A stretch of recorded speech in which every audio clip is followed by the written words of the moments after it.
صدیق کو اور راغب کہتا ہے کہ سنو سنو میری عمر 390 سال ہے، میں آج کا نہیں ہوں، میں کئی پوتا پر پوتا دیکھ چکا ہوں، لیکن میں نے آسمانی کتاب بھی پڑھا ہے، میں نے آسمانی کتاب کے اندر اس طاقت کو دیکھا ہے، میں نے آسمانی کتاب کو آزمایا ہوا ہے، میں نے آسمانی کتاب کی مطالعہ کیا ہے۔ یعنی ایک شخص ایسا ہوگا جو نبی کریم صلی اللہ تعالی علیہ وسلم کی شکل میں دنیا میں ہوگا اور پوری دنیا میں اپنی نبوت کا اعلان کرے گا، اسی کا سچا یار اور انہی کا سچا عاشق، سچا خلیفہ کوئی ہوگا جو تمہارے اندر دکھ رہا ہے۔ اپنی جسم کے اندر مجھے تیل دکھا دو، میں مان لوں گا کہ تو ہی ابو بکر صدیق ہے۔ سبحان اللہ۔ جو بھی سننا تھا، جبہ اٹھاتے ہیں تل نظر آ جاتے ہیں، تل کے بعد اب ذرا سوچو، اللہ اپنے نیک بندے کے جسم میں تیل ہے اس کو بھی دنیا والے کو دکھا رہا ہے۔ کوئی تو مسئلہ ہوگا اس کے اندر، کوئی تو مصلیت ہوگی، لیکن ابو بکر صدیق کو راہب کہتے ہیں اے ابو بکر یہ خط لے اور تو یہاں سے مکہ چلا جا۔ مکہ جانے کے بعد جو نبی ہوگا اپنی نبوت کا اعلان کرنے والا ہوگا، وہ ان کا ٹائم ہو گیا ہے، وہ نبوت کا اعلان کرنے والا ہے، تو اس کا پہلا خلیفہ ہے، پہلا مسلمان ہے، اس کا دامن چھوڑنا مت بغیر دیری کیے ہوئے۔ تو خط دینے کے ٹائم راغب نے کہا کہ سنو میں تو 390 سال کا بوڑھا ہوں، میں تو بڈھا ہو چکا ہوں، میں تو ان کے پاس جا نہیں سکتا ہوں، تو میرا یہ خط لے جا کے اس انسان کو دے دینا، میرا بھی بیڑا پار ہو جائے گا، تیرا بھی بیڑا پار ہو جائے گا۔ تو ابو بکر صدیق آ جاتے ہیں مکہ شریف۔ تو ظاہر سی بات ہے، ہم اگر گاؤں سے کہیں دوسری جگہ جائیں، آنے کے بعد دوستوں سے پوچھتے ہیں کیسا حال ہے گاؤں کا، کیا ماحول ہے گاؤں کا، سیاست کیا ہے،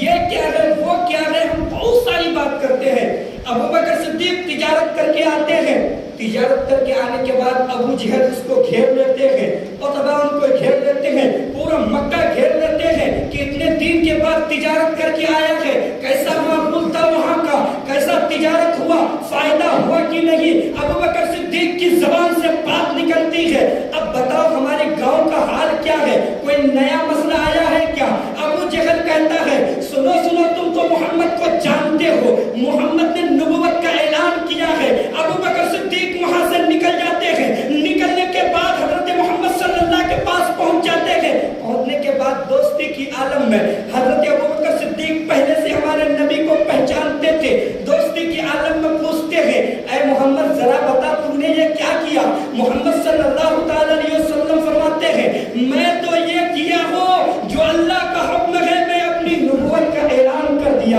ابو بکر صدیق کہتے ہیں میں نے سنا ہے کہ جو نبی ہوتا ہے معجزہ دکھاتا ہے، میں نے تجارت کرنے جاتا تھا، یہ بات کو سنا ہوں، جو نبی ہوتا ہے زمین و آسمان کو اپنی انگلیوں میں نچا سکتا ہے، جو نبی ہوتا ہے وہ پوری کائنات کو بدل سکتا ہے۔ ہمارے نبی فرماتے ہیں سنو سنو ابو بکر، جو تیرے چاند میں گود میں چاند آیا تھا وہ بھی ایک میرا معجزہ ہے، جو تو اس بوڑھے کے پاس گیا تھا 390 سال جن کی عمر تھی وہ بھی ایک میرا معجزہ ہے، تجارت میں تجھے اتنا فائدہ ہوا وہ بھی ایک میرا معجزہ ہے، تمہاری جسم میں طاقت آ گئی وہ بھی میرا ایک معجزہ ہے، یہاں تک سنو سنو کہ جو تو یہاں آیا ہے پہلا خلیفہ بننے آیا ہے، یہ بھی میرا معجزہ ہے۔ ابو بکر صدیق فوراً کلمہ پڑھ لیتے اور ایمان لے کے آ جاتے ہیں۔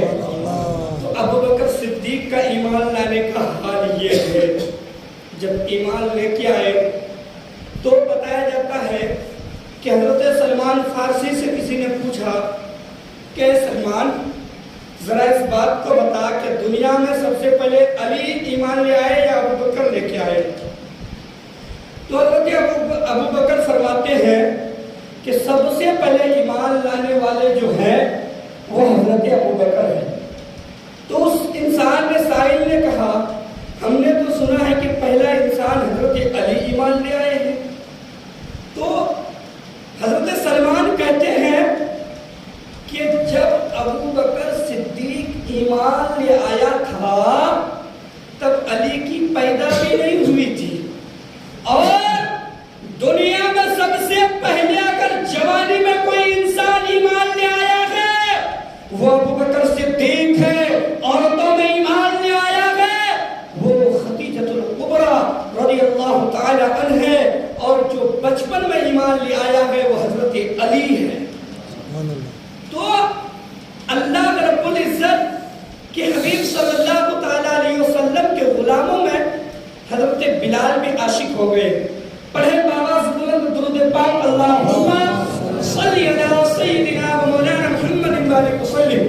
صلو علیہ یا رسول اللہ صلی اللہ علیہ وسلم. تو حضرت بلال کو ابو جہل نے اپنی بندش میں لے لیا، جس کو ہم کہتے ہیں کڈنیپ کر لیا. جو ہی بندش میں لے لیتے ہیں، ابو بکر صدیق تو بڑے اچھے سچے نبی کے سچے عاشق تھے، سچے نبی کے سچے ایمان والے تھے. ہمارے سچے نبی فرماتے ہیں جاؤ ابو بکر بلال کو لے کے آؤ. اور بلال کو جب بندی